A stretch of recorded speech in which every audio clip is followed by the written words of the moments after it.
And polls have closed for Taiwan's presidential and parliamentary elections. Vote counting is underway and the outcome is expected later this evening.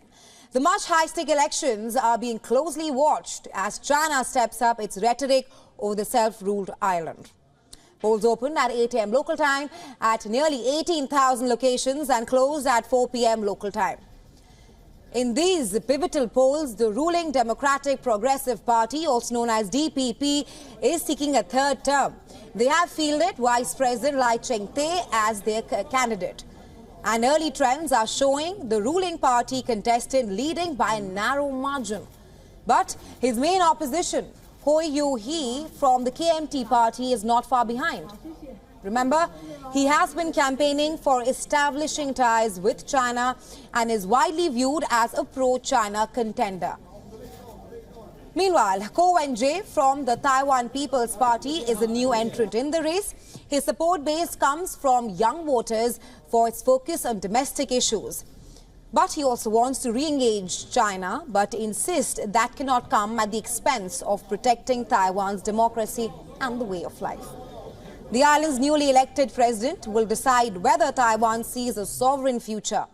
The polls also shape future ties between Beijing and Washington, D.C.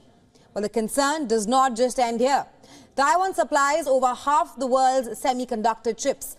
A conflict in the area could disrupt global trade and drive up prices.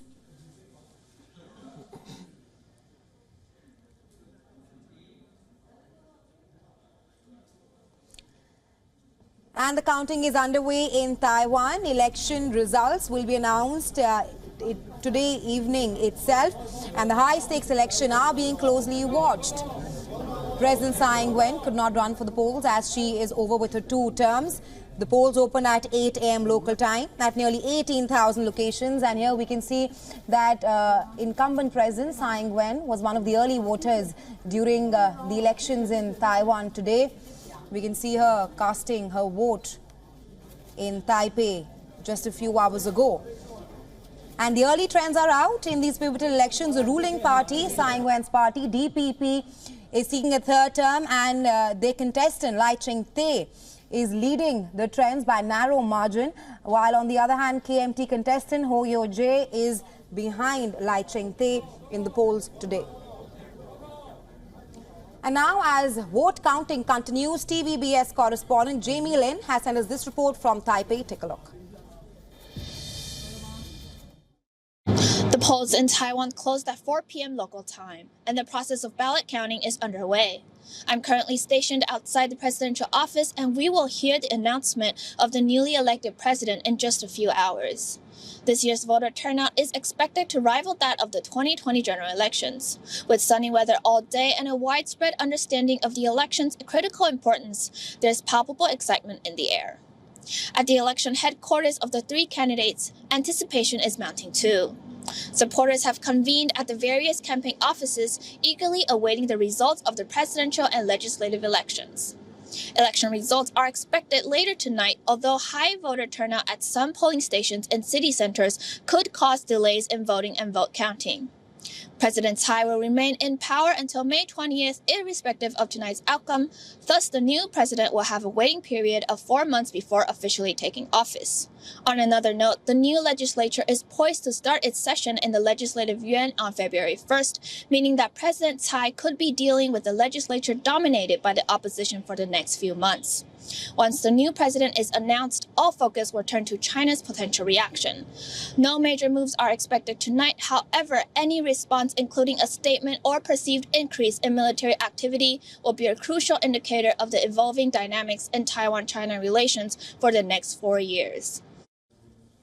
And for more on this, joining us live on the show, we have with us Yasuhide Nakayama, former Japanese State Minister of Defense and State Minister of Foreign Affairs. He's also the coordinator of the Global Alliance for Digital Governance in Japan and Taiwan, and he's joining us live from Tokyo. Thank you so much for taking our time and being here with us, Minister Nakayama.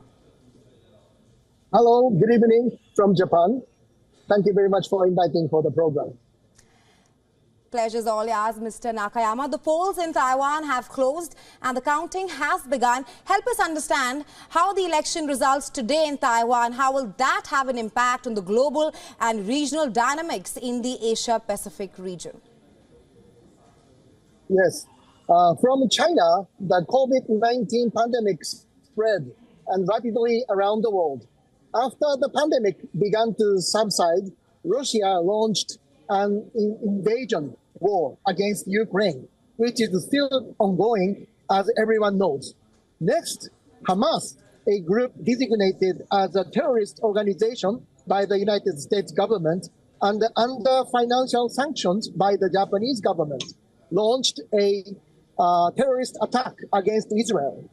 This led to a chain of relations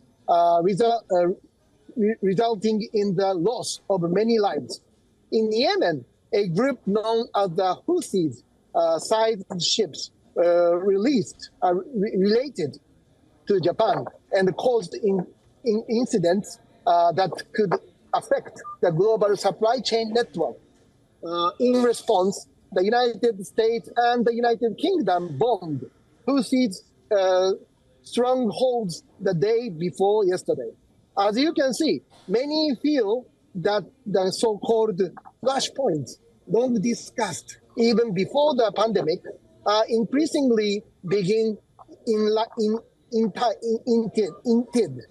In March 2021, United States Indo-Pacific Command Admiral Davidson testified in Congress that the risk in the Taiwan Strait would increase within the next 6 years by 2027. In October 2021, United States Secretary of State Blinken indicated that the time frame Davidson mentioned might be moved up, suggesting an early increase in risks in the Taiwan Strait. The Bashi Channel near Taiwan is also crucial for Japan. It must remain free, as 90% of the oil and 60% of the natural gas used by Japan pass through these straits. Additionally, the Chinese Communist Party has been changing the status quo by force in the South China Sea since around 2010, militarizing artificial islands, and also created by destroying the natural environment and the coral reefs and filling them with concrete.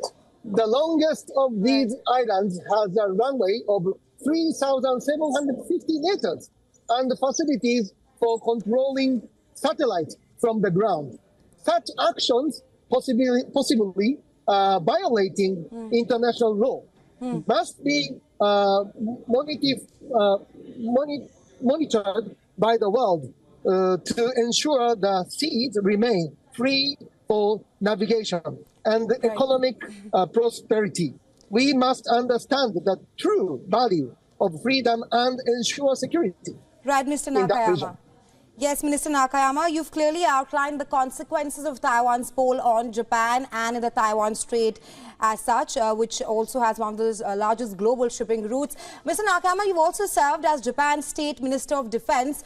Given Taiwan's strategic location that you've clearly outlined in your answer, what are the stakes in terms of security in the region? Yes, Taiwan's geopolitical significance is enormous for security reasons. Currently, as China strengthens its military, it cannot deploy naval forces in the Pacific without crossing the first island chain, which includes the Japanese archipelago, Okinawa, and Taiwan. If the People's Liberation Army of the Chinese Communist Party were to control Taiwan and ultimately Okinawa, it would easily and quickly project its naval power into the Pacific Ocean. Therefore, maintaining the security of this region is crucial, especially if a military confrontation between the United States and China were to occur there. Right, Minister Nakayama, thanks very much for taking our time and joining us here on WION. Thank you very much.